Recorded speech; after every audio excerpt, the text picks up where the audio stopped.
सर्वेभ्यो नमो नमः। मित्रों, आप सभी का संस्कृत जिज्ञासा में स्वागत है। तो मित्रों, आज हम बात करने वाले हैं शास्त्रीय कमीशन या संस्कृत अध्यापक पात्रता परीक्षा से संबंधित प्रश्न पत्र की, जिसमें हम 25 प्रश्नों को इस भाग में सॉल्व करेंगे। यह प्रश्न आपके लिए अन्य प्रतियोगी परीक्षाओं के लिए भी उपयोगी सिद्ध होंगे, इसलिए आप वीडियो के साथ अंत तक बने रहें। तो चलिए इस भाग को हम जल्दी से प्रारंभ करते हैं। विद्यारम्भं करिष्यामि सिद्धिर्भवतु मे सदा। तो पहले प्रश्न को देखेंगे। प्रत्यक्षम ज्ञानमस्ति, प्रत्यक्ष ज्ञान है। तो यह प्रश्न प्रमाण प्रकरण से पूछा गया है। न्याय और वैशेषिक दर्शन में प्रमा के करण को प्रमाण माना जाता है। प्रमा यानी कि यथार्थानुभव। अनुभव दो प्रकार का है, यथार्थानुभव और अयथार्थानुभव, जिनमें से यथार्थानुभव को प्रमा कहा जाता है, जिसको हमने तर्क संग्रह वाले भाग में अध्ययन किया है। करण किसे कहा जाता है? तो असाधारणम कारणम करणम, असाधारण कारण को करण कहा जाता है। इस प्रकार यथार्थानुभव के असाधारण कारण को प्रमाण कहा जाएगा। अब यहाँ पे समझने वाली बात यह है, प्रमा या यथार्थानुभव यह 4 प्रकार के हैं और प्रमा के करण भी 4 प्रकार के हैं। कौन कौन सी यथार्थानुभव या प्रमा होते हैं? तो वह 4 हैं: प्रत्यक्ष, अनुमिति, उपमिति और शाब्द। और प्रत्यक्ष का जो असाधारण कारण होगा, यानी कि प्रत्यक्ष के करण को प्रत्यक्ष ही कहेंगे, यह ज्ञान है और यह प्रमाण है। यह समझना जरूरी है। अनुमिति के असाधारण कारण को या करण को अनुमान कहेंगे और उपमिति के असाधारण कारण को या करण को उपमान कहेंगे और शाब्द के असाधारण कारण या करण को शब्द कहेंगे। तो यह प्रमा है और यह प्रमाण है। इस प्रकार प्रत्यक्ष प्रमाण का लक्षण क्या हो जाएगा? तो प्रत्यक्ष ज्ञान करणम प्रत्यक्षम, यानी कि प्रत्यक्ष ज्ञान का जो असाधारण कारण है उसे प्रत्यक्ष प्रमा कहते हैं। और प्रत्यक्ष प्रमाण का लक्षण क्या है? इंद्रियार्थ सन्निकर्ष जन्यम ज्ञानम प्रत्यक्षम। इंद्रिय और अर्थ, इंद्रिय और अर्थ से यहाँ पे क्या तात्पर्य है? पदार्थ। इंद्रिय और पदार्थ के संबंध से जो उत्पन्न ज्ञान है उसे प्रत्यक्ष कहेंगे। तो यहाँ पे बी इसका सही उत्तर हो जाएगा। और प्रत्यक्ष के बारे में बात करें तो प्रत्यक्ष ज्ञान 2 प्रकार से वैशेषिक दर्शन में वर्णित किया गया है: सविकल्पक और निर्विकल्पक।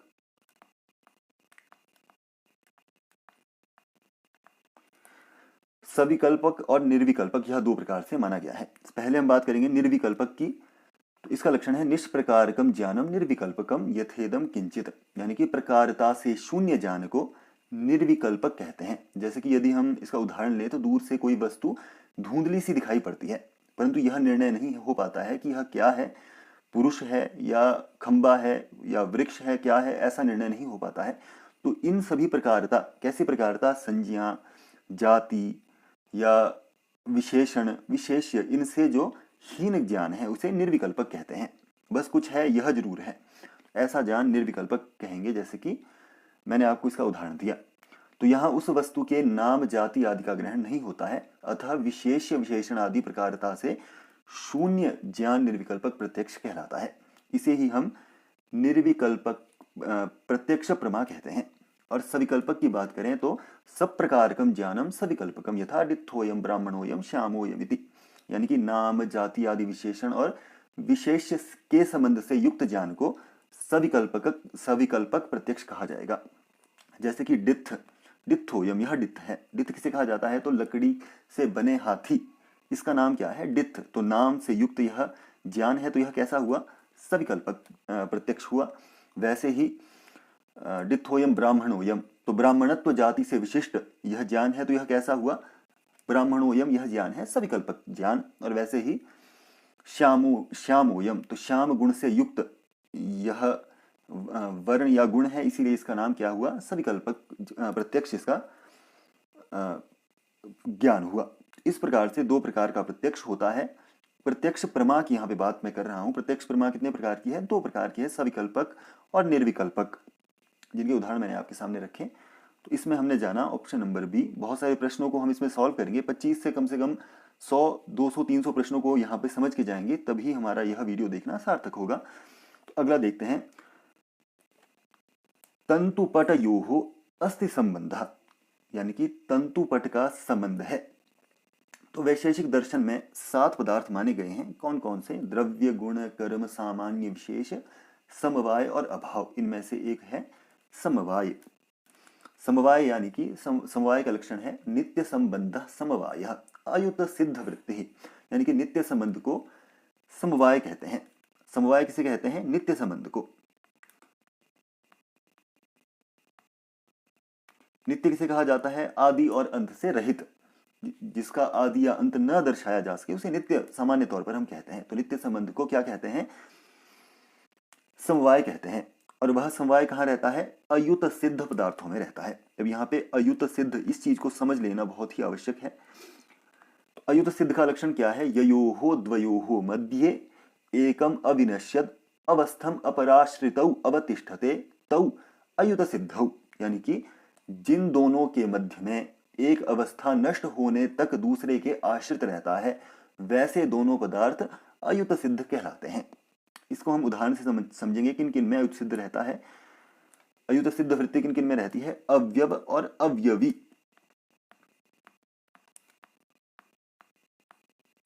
अव्यव अवयविनौ, जैसे कि हाथ, पैर, नाक, कान आदि, यह क्या है?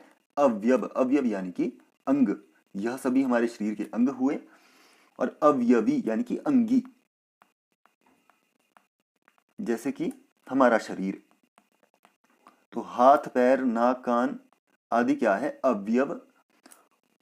और शरीर क्या है? अवयवी। इन दोनों के मध्य अयुत सिद्ध वृत्ति रहती है। वैसे ही पट और तंतु में भी क्या है? अयुत सिद्ध वृत्ति है, क्योंकि यहाँ पे पट क्या है? पट यहाँ पे अवयवी है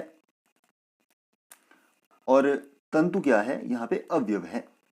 इन दोनों के मध्य कैसा संबंध है? अयुत सिद्ध वृत्ति यहाँ पे है और समवाय संबंध है, क्योंकि अयुत सिद्ध वृत्ति जहाँ रहेगी वहाँ पे नित्य संबंध रहेगा। दूसरा यहाँ इसका और उदाहरण क्या है?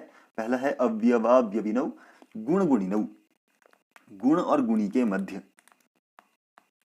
जैसे कि श्वेत, पीत, रक्त आदि, यह क्या है? गुण है। श्वेत, पीत इत्यादि यह सभी क्या है? गुण है। और गुणी हम यहाँ पे घट को ले लेंगे। इन दोनों के मध्य जो संबंध होगा वह कैसा? गुण गुणी संबंध है। और कैसी वृत्ति है? अयुत सिद्ध वृत्ति है। इसीलिए यहाँ पे इन दोनों के मध्य समवाय संबंध या नित्य संबंध रहता है। वैसे ही क्रिया क्रियावंतौ, क्रिया और क्रियावान, इन दोनों के मध्य में भी अयुत सिद्ध वृत्ति होती है। जैसे कि गमन एक क्रिया है और वह क्रिया रमेश के द्वारा संपादित की जाती है। तो रमेश यहाँ पे क्रिया करने वाला क्रियावान हुआ। तो गमन और रमेश के मध्य कैसी वृत्ति हुई? अयुत सिद्ध वृत्ति हुई। और इन दोनों के मध्य कैसा संबंध हुआ? समवाय संबंध हुआ। तो 3 हमने यहाँ पे रख दिए हैं, अव्यवाव्यविनौ, गुण गुणिनौ, क्रिया क्रियावंतौ। वैसे ही जाति व्यक्ति, जाति और व्यक्ति के मध्य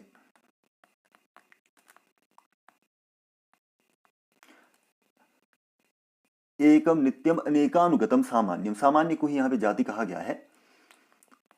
जैसे कि घट में घटत्व जाति, सभी घटों में घटत्व जाति रहती है। मनुष्य में मनुष्यत्व जाति रहती है। सिंह में सिंहत्व जाति रहती है। सभी जितने भी सिंह होंगे उनमें सिंहत्व जाति रहती है। ये उसी जाति की यहाँ पे बात की जा रही है। तो यहाँ पे मनुष्यत्व यह जाति हुई। और व्यक्ति कौन हुआ? गौ, मनुष्य की यहाँ पे क्या है? व्यक्ति हुआ। वैसे ही गौत्व यहाँ पे जाति है और गौ यहाँ पे व्यक्ति है। इन दोनों के मध्य अयुत सिद्ध वृत्ति हुई और यहाँ पे समवाय संबंध का यह लक्षण घटित हुआ। तो हमने कितने रख दिए? अव्यवाव्यविनौ, गुण गुणिनौ, क्रिया क्रियावंतौ, जाति व्यक्ति और विशेष नित्य द्रव्य, यानी कि विशेष और नित्य द्रव्य में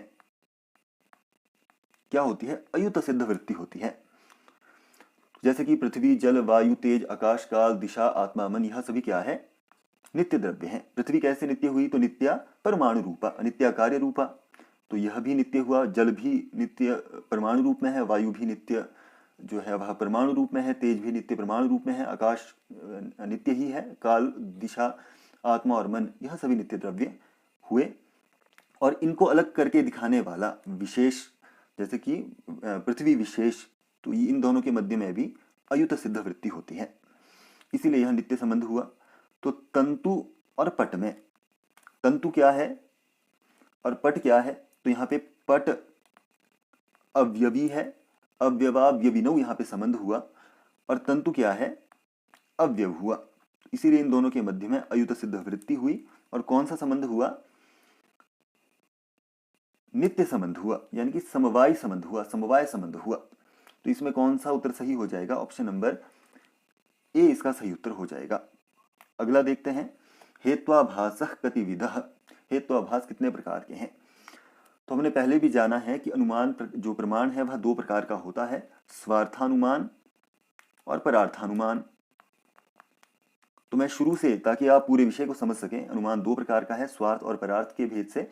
और परार्थानुमान में 5 अव्यव वाक्य प्रयुक्त होते हैं। कौन कौन से, प्रतिज्ञा, हेतु, उदाहरण,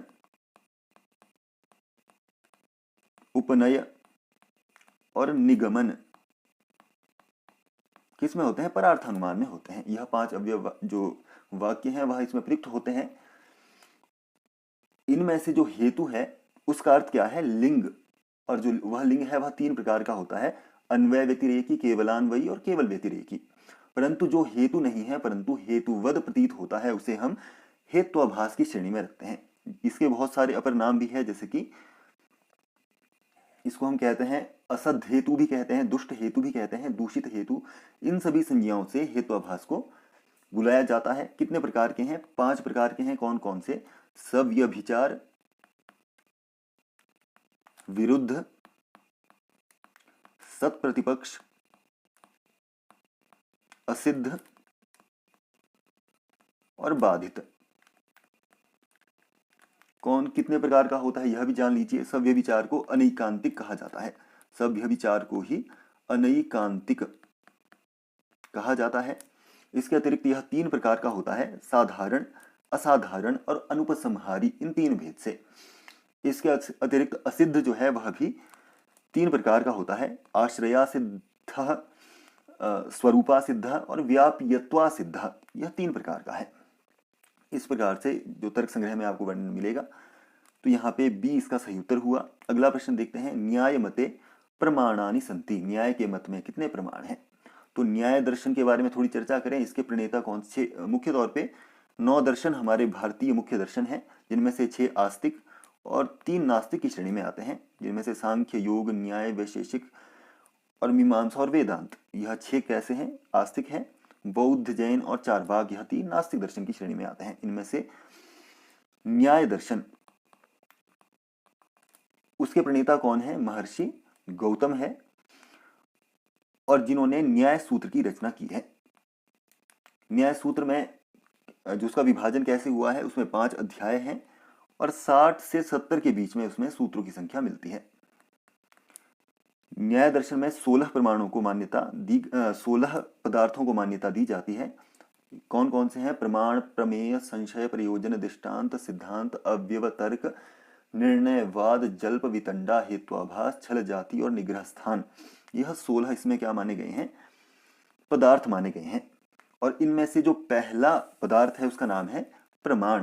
प्रमाणों की संख्या इन्होंने कितनी मानी है, 4 मानी है। कौन कौन से, प्रत्यक्ष, अनुमान, उपमान और आप्तवाक्य। आप्तवाक्य यानी कि शब्द। और प्रमेय कितने हैं, 12 हैं। यह भी प्रश्न पूछा जाता है, कौन कौन से, आत्मा, शरीर, इंद्रिय, अर्थ, बुद्धि, मन, प्रवृत्ति, दोष, प्रेत्य भाव, फल, दुख, अपवर्ग, यह 12 क्या है, प्रमेय है। तो यह भी आपको जान लेना चाहिए। तो प्रमाणानि सन्ति कति चत्वारि। अगले प्रश्न पर चलते हैं, कता कतावतु प्रत्ययोः संज्ञा भवति। कता और कतावतु इन दोनों प्रत्ययों की संज्ञा होती है। तो कता और कतावतु दोनों प्रत्ययों को हमने कहाँ पढ़ा है, कृदंत प्रकरण में पढ़ा है। और यह दोनों प्रत्यय कैसे हैं, भूतकालीन, भूतकाल के अर्थ में प्रयोग किए जाने वाले प्रत्यय हैं। जैसे कि कतावतु की बात करें तो गतवान, सह गतवान हम बोलते हैं, गतः, कृतः, कृतवान, यह सभी इसमें प्रयोग होते हैं। जानने वाली बात यह है कि जो कता है वह कर्मवाच्य में ही प्रयोग होता है, जैसे कि रामेण गतः या वैसे ही यदि क्तावतु की बात करें तो यह कर्तृवाच्य में होता है, जैसे कि श्यामः भोजनं कृतवान, यह भी आपसे पूछा जाएगा। क्ता प्रत्यय कहाँ प्रयोग होता है? कर्मवाच्य में। क्तावतु प्रत्यय कहाँ प्रयोग होता है? कर्तृवाच्य में। यह जरूर दोनों चीजों को नोट कर लेना चाहिए। इन दोनों को एक संज्ञा दी गई है, किस सूत्र से? क्ता क्तावतु निष्ठा, तो इनको निष्ठा नामक संज्ञा दी गई है। यदि अष्टाध्यायी में कहीं पर भी निष्ठा किसी सूत्र में अंकित किया गया है तो वहां निष्ठा से किन प्रत्ययों का ग्रहण होगा? क्ता क्तावतु, इन दोनों प्रत्ययों का वहां पे ग्रहण होगा। तो यहाँ पे ऑप्शन नंबर डी इसका सही विकल्प होगा। पंचानाम गंगानाम समाहारः इत्यत्र सूत्रमस्ति, तो यहाँ पे सूत्र कौन सा प्रयोग हुआ है? प्रश्न कहाँ से पूछा गया है? समास प्रकरण से पूछा गया है। समास का लक्षण क्या है? समसनम समासः। समसन, इसको समास कहा जाएगा। समसन का अर्थ क्या है? अनेक पदानाम एकी भवनम, अनेक पदों का एक कर देना, जैसे कि गंगा का जल गंगा जल बन जाएगा, शिव का नाम शिव नाम बन जाएगा। तो यह सभी क्या कहलाते हैं? समास के उदाहरण कहलाते हैं। कितने हैं इसके आंतरिक विभाग? 5 प्रकार के मुख्य तौर पर वर्णित किए जाते हैं। पहला है केवल समास, तो विशेष संज्ञा विनिर्मुक्त केवल समास, विशेष संज्ञा से विनिर्मुक्त को केवल समास का लक्षण माना जाता है। दूसरा है अव्ययी भाव, प्रायेण पूर्व पदार्थ प्रधानो, अव्ययी भाव जहाँ पे पूर्व पद का प्रधानत्व रहे, पूर्व पद से अर्थ का ग्रहण हो, उसे अव्ययी भाव समास कहा जाएगा। तीसरा है तत्पुरुषः, प्रायेण उत्तर पद प्रधान तत्पुरुषः, जहाँ पे उत्तर पद की प्रधानता रहे वह तत्पुरुष है। तत्पुरुष का ही भेद कर्मधारय है, और कर्मधारय का भेद क्या है? द्विगु। तो यह सभी तत्पुरुष के ही भेद हैं। तत्पुरुष का भेद कौन सा है? कर्मधारय, और कर्मधारय का ही भेद द्विगु माना जाता है। इसके अतिरिक्त प्रायेणान्य पदार्थ प्रधानो बहुब्रीहि, जहां पे अन्य किसी अन्य पद की प्रधानता रहे वह बहुब्रीहि है। और अंतिम है द्वंद्व, प्रायेणोभय पदार्थ प्रधानो, जहां पे दोनों पूर्व और उत्तर दोनों पद की प्रधानता रहे वह द्वंद्व समास है। अब यहाँ पे प्रश्न पूछा गया है पंचानाम गंगानाम समाहारः, तो यहाँ पे 2 प्रकार के हम विग्रह करेंगे, लौकिक और अलौकिक। तो यहाँ पे लौकिक विग्रह आपके सामने प्रस्तुत किया गया है। अलौकिक विग्रह क्या हो जाएगा? पंचन जस गंगा जस, इस तरह से इसका अलौकिक विग्रह हो जाएगा। यहाँ पे आपको प्रतीत होगा कि पूर्व पद में एक संख्यावाची शब्द दिया गया है, जिसके आधार पर संख्या पूर्वो द्विगु यहाँ पे सूत्र या इसकी प्रवृत्ति हो जाएगी। ऐसा नहीं है, यहाँ पे अव्ययी भाव समास ही होगा। क्यों? एक सूत्र है नदी भीष्ट, नदी भीष्ट करके एक सूत्र है। क्या कहता है? नदीवाची समर्थ सुबंत के साथ संख्यावाची सुबंत का विकल्प से समास होता है और वह अव्ययी भाव कहलाता है। तो इस तरह से यहाँ पे उपदेश का किया गया है। तो यहाँ पे पूर्व पद में क्या है? संख्या है, और उत्तर पद में क्या है? किसी नदी का नाम है। तो यह कैसा समास हुआ? तो यह अव्ययी भाव समास ही यहाँ पे होगा। वैसे ही द्वियमुनम करके इसका उदाहरण दिया जाता है। तो द्वियमुनम में पूर्व पद एक संख्या है, उत्तर पद में एक नदी का नाम है। इस आधार पे नदी भीष्ट सूत्र का यहाँ पे जो है प्रवृत्ति हो जाएगी, और यहाँ पे अव्ययी भाव समास हो जाएगा। सी इसका सही उत्तर हो जाएगा। अगला है द्वियमुनम, तो इसके बारे में मैंने बताया, यहाँ पे अव्ययी भाव समास हो जाएगा। अगला प्रश्न है संस्काराः भवन्ति, संस्कार कितने होते हैं? तो यहाँ पे मुख्य तौर पे यह प्रश्न अनुवाद के तौर पे पूछा गया है। पंचनवतिः नहीं है, षोडशी भी नहीं होगा, षोडशकः यह भी नहीं होगा, षोडश सामान्य यहाँ पे विकल्प डी ही इसका सही उत्तर होगा। अगला है मम पार्श्वे डैश वेत्रासनानि सन्ति, तो यहाँ पे अष्टयः रूप नहीं बनता। सप्तत्रिंशतानि, इसका भी ऐसा लिंग परिवर्तन नहीं होगा। पंचनवति, यहाँ पे विसर्ग नहीं है, यह भी नहीं होगा। तो यहाँ पे सप्तत्रिंशत सही उत्तर इसका हो जाएगा। तो इसका डी सही विकल्प हो जाएगा। अगले प्रश्न पर चलते हैं। अगला प्रश्न है द्वादश द्वादश च डैश भवन्ति, तो यहाँ पर भी 4 विकल्प आपको दिए गए हैं। सप्तत्रिंशतानि, चतुर्विंशतानि, पंचनवति, तो यहाँ पे विसर्ग का अभाव है, और चतुर्विंशति, तो यहाँ पे भी आपको संख्यावाची, आपको पता है इनके लिंग नहीं होते हैं, तो ए इसका गलत विकल्प हो जाएगा, बी भी इसका सही विकल्प नहीं होगा, सी में विसर्ग का अभाव है तो सी भी इसका सही उत्तर नहीं होगा, डी इसका सही विकल्प हो जाएगा। अगले प्रश्न पर चलते हैं। अहम डैश रूप्यकाणि नेच्छामि, तो यहाँ पे अष्टयः दिया है, गलत। इसका यदि आप वर्तनी देखेंगे तो इसकी भी गलत है, इसकी भी गलत है। पंचविंशति और पंचविंशति, यहाँ पे दो सी या डी में से कोई एक उत्तर इसका सही विकल्प हो जाएगा। तो यहाँ पे ऑप्शन डी में पंचाविंशति लिखा है, तो यह भी गलत हो जाएगा, सी ही इसका सही विकल्प होगा। अगला प्रश्न है मासे डैश दिनानि भवन्ति, मास में डैश दिन होते हैं। तो मास में कितने दिन होते हैं? तो पंचविंशति नहीं होते हैं, पंचाशत भी नहीं होते हैं, त्रिंशतान यह गलत हो जाएगा क्योंकि इसका लिंग नहीं है, इन्होंने लिंग यहाँ पे दिया है नपुंसक लिंग, ऐसा नहीं होगा। तो त्रिंशद सी ही इसका सही विकल्प हो जाएगा। अगला है भारत की संस्कृति पुरानी है, अस्य संस्कृतानुवादः अस्ति। तो यहाँ पे भारत की संबंधवाची है, तो यहाँ पे षष्ठी का प्रयोग होगा। तो भारत वर्षस्य संस्कृति ही, संस्कृति यहाँ पे स्त्रीलिंग शब्द है, इसके आधार पर ही इसका विशेषण आएगा। तो पुराणः पुल्लिंग हुआ। तो यहाँ पे भारतवर्ष, यहाँ पे इन्होंने षष्ठी नहीं लगाई है, यह भी गलत हो जाएगा, यह भी गलत हो जाएगा। भारतवर्षस्य संस्कृति ही पुराणा वर्तते, यह सही हो जाएगा। यहाँ पे इन्होंने इसमें षष्ठी लगा दी है, तो यह भी गलत हो जाएगा। तो सी इसका सही उत्तर है। अगला है हिमालय पर्वतों में ऊंचा है, संस्कृतानुवादः अस्ति। तो यहाँ पे पर्वतों में से सर्वोच्च पर्वत का निर्धारण किया गया है, यानी कि जितने भी पर्वत हैं उनमें से सर्वोच्च जो सबसे ऊंचा है वह हिमालय है। इसलिए यहाँ पे कारक प्रकरण का यतश्च निर्धारणम सूत्र प्रवृत्त हो जाएगा। यह सूत्र क्या कहता है? तो जाति गुण संज्ञाभिः समुदायादेक देशस्य पृथक्करणम निर्धारणम यस्मिन् निर्धारणे अस्मिन् निर्धारणे षष्ठी सप्तम्यौ वर्तते। यानी कि जाति गुण संज्ञा इनके द्वारा समुदाय से एक देश का पृथक्करण करना निर्धारण कहलाता है। किन्हीं जाति में से किसी एक का, जो जाति का समुदाय है उनमें से किसी एक जाति समुदाय का, अनेक संज्ञाओं में से किसी एक संज्ञा का, अनेक गुणों में से एक गुण का क्या करना, एक देश का पृथक्करण करना, एक देश का अलग करना, क्या कहलाता है? निर्धारण कहलाता है। जैसे कि गायों में से काली गाय अधिक दूध देती है, तो यहाँ गोत्व जाति विशेष में गोत्व जो एक समुदाय है उनमें से जो काली गाय है उसका निर्धारण किया गया है, वह क्या करती है? अधिक दूध देती है। तो वैसे ही यहाँ पर भी पर्वतों में हिमालय की सर्वोच्चता निर्धारित की गई है, इसीलिए पर्वतों में षष्ठी और सप्तमी दोनों संभव हो सकती है। किसमें होगा? जिससे निर्धारण किया जाए। तो यहाँ पे हिमालय का निर्धारण किससे किया गया है? पर्वतों में से किया गया है, इसीलिए इस आधार पे यहाँ पे क्या हो जाएगी?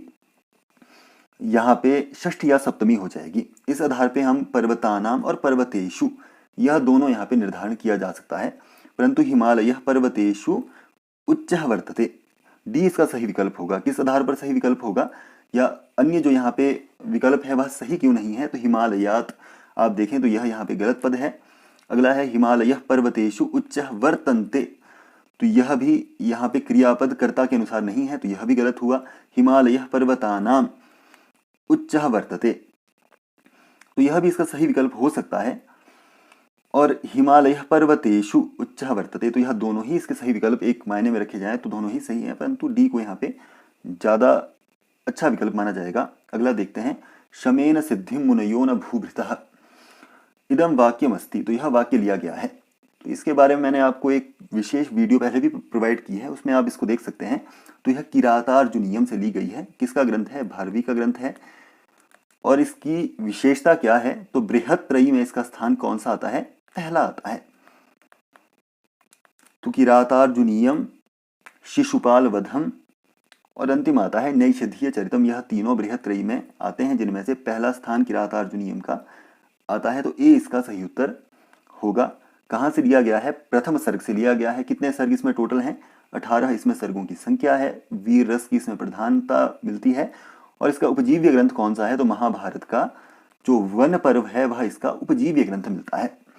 तो यह पंक्ति द्रौपदी ने युधिष्ठिर के प्रति कही है, ताकि जो दुर्योधन पर युधिष्ठिर का क्रोध उद्दीप्त किया जा सके। तो द्रौपदी क्या कहती है? किसके द्वारा कही गई है? द्रौपदी के द्वारा कही गई है। तो विहाय शांतिम नृपधाम तत्पुनः प्रसीद संधेहि वदाय विद्विषाम व्रजंति शत्रून वधूय निस्पृहाः शमेन सिद्धिं मुनयो न भूभृतः।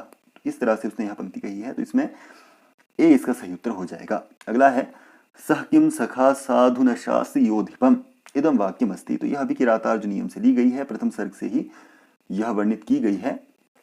किसके द्वारा कही गई है? तो युधिष्ठिर जब द्यूत क्रीड़ा में अपना सर्वस्व पराजित करके द्वैत वन में जाने लगते हैं, तो उससे पहले वह एक गुप्तचर को हस्तिनापुर में नियुक्त करते हैं, ताकि वह जो गुप्तचर है वह दुर्योधन की सभी नीतियों पर दृष्टि रख सके।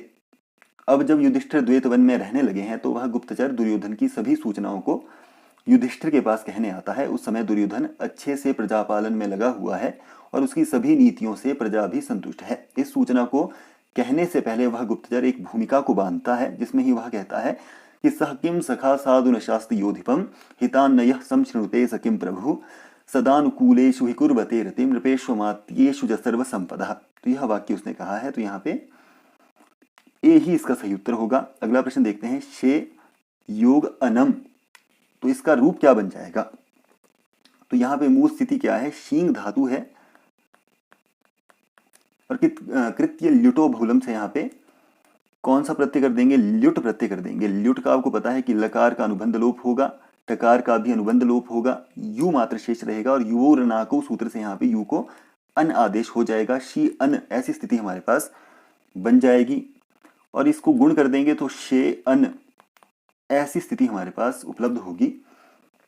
अब यहाँ पे जो शे हमें प्राप्त हुआ है वह गुण संधि के कारण प्राप्त हुआ है और यहाँ पे संभव है कि यहाँ पे हम एंग पदांतादति सूत्र लगा के यहाँ पे पूर्व रूप संधि कर दें। ऐसा नहीं होगा। क्यों नहीं होगा? एंग पदांतादति सूत्र क्या कहता है? पदांत एंग से ह्रस्व आकार के परे रहने पर पूर्व पर के स्थान पे पूर्व रूप एक आदेश होता है।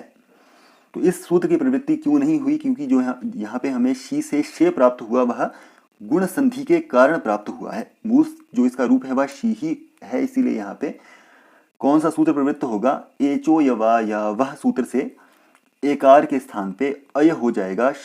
क्या बन जाएगी यहाँ पे? रूप क्या बन जाएगा? श य न स्वादि कार्य करने पर और नपुंसकलिंग में उसको अम आदेश करने पर शयनम रूप बन जाएगा। तो यहाँ पे बी इसका सही उत्तर हो जाएगा। तो इसीलिए यहाँ पे जो है इंग पदांतादति सूत्र की प्रवृत्ति नहीं हुई। अगले देखते हैं अगले प्रश्न को। वट वृक्ष इति पदस्य संधि विच्छेदम अस्ति। तो यहाँ पे वट वृक्ष ये ही इसका सही उत्तर होगा। अगला प्रश्न है कृष्ण जमा रिद्धि इत्यत्र इत्यस्य शुद्ध संधि रूपम अस्ति। तो यह भी संधि प्रकरण से पूछा गया प्रश्न है। तो यदि हम देखें तो कृष्ण के अंत में क्या है? अकार है और पर में री स्थिति मिलती है। ऐसी स्थिति में गुण संधि का आद गुण सूत्र यहाँ पे प्रवृत्त होता है, जो कहता है अवर्णादचि परे पूर्व परयो रेको गुण आदेश स्यात् संहितायाम। यानी कि अवर्ण से परे क्या हो? अच।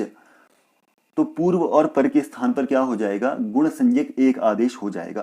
किसमें? संहिता में या संधि में। तो गुण संज्ञक तीन वर्ण प्राप्त होते हैं अदेंग गुण। इस सूत्र के निर्देश से अ, ए और ओ, यह तीन वर्ण कैसे कहलाते हैं? गुण संज्ञक वर्ण कहलाते हैं। तो इन तीनों में से अ और री, इन दोनों के स्थान पर क्या आदेश किया जाए? इन दोनों पे क्या आदेश इन तीनों में से होगा? तो यह हमने किससे पूछा? स्थानेन्तरतमः सूत्र के पास गए। उसने क्या कहा? उच्चारण स्थान को देखा जाए। उच्चारण स्थान देखा जाए तो अ का कंठ है, री का उच्चारण स्थान यहाँ पे मूर्धा है। तो इन तीनों में देखें तो कंठ मूर्धा स्थानीय एक भी शब्द, एक भी वर्ण यहाँ पे प्राप्त नहीं होता है। केवल कंठ स्थानीय वर्ण प्राप्त होता है। कौन सा? अकार। इसीलिए यहाँ पे एक सूत्र पाणिनि ने प्रवृत्त किया उरण रपरह, जो कहता है कि उस 30 प्रकार के रीकार के स्थान पर प्राप्त अण रपर होकर प्रवृत्त होता है। रपर यानी कि र और ल। तो र एक प्रत्याहार भी है जिसमें र और ल यह दोनों वर्ण आते हैं। तो यहाँ पे अ के पर में री है तो क्या हो जाएगा? अर। ऐसा यहाँ पे उण रपर सूत्र से रपरत्व होके कृष्ण अर धी ऐसी स्थिति बनेगी और कृष्णर्धि ऐसा रूप यहाँ पे बन जाएगा। तो इनमें से साधु रूप कौन सा हो जाएगा? कृष्णर्धि। ये इसका सही उत्तर हो जाएगा। अगला प्रश्न है दीर्घ संधेः सूत्रमस्ति। दीर्घ संधि का इनमें से सूत्र कौन सा है? तो अकः सवर्णे दीर्घ, जो कहता है अकः सवर्णे अचिपरे दीर्घ एकादेश स्यात्। अक से, अक प्रत्याहार में आने वाले वर्णों से सवर्ण अच के परे रहने पर कैसा? सवर्ण। अच के परे रहने पर पूर्व पर के स्थान पर दीर्घ संज्ञक एक आदेश होता है, जैसे कि दैत्यारी, दैत्य जमा अरी, तो अ और अ यहाँ पे सवर्ण है तो दैत्यारी बना। श्रीशः, श्री जमा ईशः, वैसे ही विष्णुदयः, विष्णु जमा उदयः, तो यह सभी किसके उदाहरण है? अकः सवर्णे दीर्घ सूत्र के उदाहरण है। ये इसका सही विकल्प है। ईदुदे द्विवचनम प्रगृह्यम, तो यहाँ पे प्रगृह्य संज्ञा होती है। क्या यह सूत्र क्या कहता है? प्रतिभाव संधि से यह प्रश्न पूछा गया है। तो ईदुदे द्विवचनम प्रगृह्यम, सूत्र कहता है इद ऊद ए दंतम द्विवचनम प्रगृह्य संज्ञम स्यात्, यानी कि दीर्घ ईकार और वैसे ही दीर्घ ऊकार और एकारांत, एकार हो जिसके अंत में, ऐसा। एकारांत का अर्थ क्या हुआ? एकार जिसके अंत में हो, ऐसा। किन में यह हो? द्विवचन में हो, उनकी प्रगृह्य संज्ञा हो जाती है, जैसे कि हरि एतौ, तो यहाँ पे ई हरि हरि इस तरह से द्विवचन में है। वैसे ही विष्णु इमौ, तो विष्णु विष्णु विष्णु, तो यह भी द्विवचन है, तो यह भी इसी का ही उदाहरण है। वैसे ही गंगे अमु, तो यहाँ पे ए है, यह कैसा है? द्विवचन है और एकारांत है, तो यहाँ पे भी यह सूत्र प्रवृत्त हुआ। पचेते इमौ, वैसे ही पचेते पचते पचेते, तो यह भी द्विवचन है, तो यहाँ पे भी पचेते इमौ इसका ही उदाहरण है। तो यहाँ पे सी इसका सही विकल्प हुआ। अगला है इचु यशानाम किम स्थानम, तो इचु यशानाम तालुः, ईकार च वर्ग में आने वाले वर्ण च छ ज झ य और य और श, यह सभी तालव्य वर्ण कहलाते हैं। अगला है पदम अस्ति, पद संज्ञा किसकी होती है? सुप्तिंगंतम पदम, सुबंत और तिगंत की, शुभ हो जिसके अंत में, तिगंत की, तिंग हो जिनके अंत में, इनकी क्या होती है? पद संज्ञा होती है। सुओजसमोट जो यह सूत्र है, इनमें जो यह प्रत्यय जिनके अंत में हो उन सभी की पद संज्ञा होगी, और तिप्तस झी इत्यादि जो यह 18 प्रत्यय हैं जिनके अंत में हो उनकी भी पद संज्ञा होती है। अगला देखते हैं योग्यता आकांक्षा सत्ययुक्तम वाक्यम, यह वाक्य का लक्षण है। किसने दिया है? मुख्य तौर पे यह हमें विश्वनाथ के ग्रंथ में यानी कि साहित्य दर्पण में देखने को मिलता है। चलिए आगे देखते हैं। सह साकम सार्धम इत्येषाम योगे किम कारकम, तो यह कारक प्रकरण से पूछा गया प्रश्न है। एक सूत्र है सह युक्ते प्रधाने, जो सूत्र कहता है सहार्थेन युक्ते अप्रधाने तृतीया स्यात्, जैसे कि पुत्रेण सहागतः पिता एवं साकम सार्धम समम योगेपि तृतीया, यानी कि सह तथा सहार्थक शब्दों के योग में क्रिया से अन्वित होते हुए जो अप्रधान हो उससे तृतीया विभक्ति होती है। जैसे कि पिता के साथ पुत्र आता है, तो यहाँ पे मुख्य आगमन किसका है? पिता का है, और उसके साथ जाता है कौन? पुत्र। तो अप्रधान में जो प्रधान नहीं है उसमें क्या होगी? तृतीया होगी। जैसे कि तो पुत्रेण सहागतः पिता, तो यहाँ पे अप्रधान कौन है? पुत्र, तो इसमें तृतीया हुई। ऐसे ही सह साकम सार्धम समम, इनके योग में भी तृतीया होती है, यानी कि कर्ण कारक होता है। अगला है एकाल प्रत्यय किम, एकाल प्रत्यय किसको कहा जाता है? तो वैयाकरण सिद्धांत कौमुदी में अजंत पुल्लिंग प्रकरण में एक सूत्र मिलता है। सूत्र क्या है? अपृक्त एकाल प्रत्यय, एकाल प्रत्ययो यह सह अपृक्त संज्ञा स्यात्, इस तरह से इसकी व्याख्या है। यानी कि जिस प्रत्यय में केवल, यहाँ पे प्रत्यय की बात हो रही है, यह जरूर याद रखें। तो जिस प्रत्यय में केवल एक ही वर्ण हो वह प्रत्यय अपृक्त नाम से जाना जाता है। जैसे कि उदाहरण के लिए क्व प्रत्यय ले लेंगे, तो यहाँ पे क की क्या हुई? इत संज्ञा हुई। वैसे ही प की भी क्या हुई? इत संज्ञा हुई। क्या शेष रहा? वी, इकार की भी इत संज्ञा हुई, व मात्र शेष रहा। तो यह क्व प्रत्यय का व मात्र शेष है, तो यह कैसा है?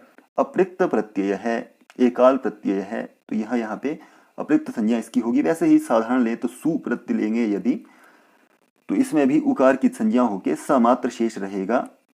इस समात्र की, इस प्रत्यय के जो सकार मात्र रह जाता है, इसको हम अपृक्त प्रत्यय कहते हैं। तो डी इसका सही उत्तर हो जाएगा। तो आज के भाग में इतना ही। उम्मीद करता हूँ आपको यह भाग पसंद आया है, और यदि पसंद आया है तो मित्रों के साथ शेयर करें। और यदि आपको हमारा यह प्रयास अच्छा लगता है तो हमारे चैनल को सब्सक्राइब जरूर करें। मिलते हैं इसके अगले भाग में, तब तक के लिए धन्यवाद।